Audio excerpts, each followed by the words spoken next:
Hello everyone, today I'm going to talk about Kirak Boys and Kiladi Girls Grand Finale. So Grand Finale మా టీవీలో telecast అవుతుంది. ఈ show every Saturday Sunday 9 PMకి telecast అవుతుంది. Girls versus boys అనమాట. Boys side ఉండేది Shekhar master, ఇంకా girls side ఉండేది అనసూయ. సో దీనికి యాంకరింగ్ వచ్చేసి శ్రీముఖి చేస్తుంది. సో బాయ్స్ సైడ్ అనేది like fames that is Amardeep, Gautam, Arjun, Yadamma Raju, Chaitu, ఇంకా నిఖిల్, ఇంకా ప్రాంక్స్టర్ కిరణ్, వీళ్ళందరూ బాయ్స్ సైడ్ అనేది ఉన్నారనమాట. గర్ల్స్ సైడ్ శోభా శెట్టి, ఇంకా చాలామంది ఫేమస్ వాళ్ళు ఉన్నారనమాట. సో వాళ్ళకి వీళ్ళకి వర్సెస్ అనమాట. గేమ్స్ కాంపిటీషన్ పెడతారు, అందులో ఎవరు విన్ అవుతారు వాళ్ళు విన్నర్స్ అనమాట.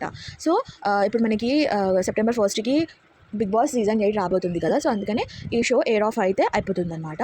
సో దానికి విన్నర్ వచ్చేసి కిరాక్ బాయ్స్ అనమాట. So this is about this. If you like this video, please subscribe my channel, and moreover, before ending the video, please comment me on the comment section that Kirak boys win అయ్యారు కదా, అందులో మీ favourites ఎవరు? అమర్దీప, గౌతమ, అర్జున, లేకపోతే యాదమ్మ రాజువా, లేకపోతే prankster కిరణా? So ఇవన్నిట్లో మీకు favourite boys అనేది ఎవరు? మీకు ఎవరిని చూస్తే మంచిగా అనిపిస్తుంది? మీరు ఎందుకు హ్యాపీగా ఉన్నారు? వీళ్ళు కిరాక్ బాయ్స్ ఒకవేళ గెలిస్తే మీరు ఎందుకు హ్యాపీగా ఫీల్ అవుతున్నారు? Please comment me on the comment section. Thank you so much for watching this video. Please don't forget to subscribe my channel. I will give you updates about Big Boss Season 8. Thank you.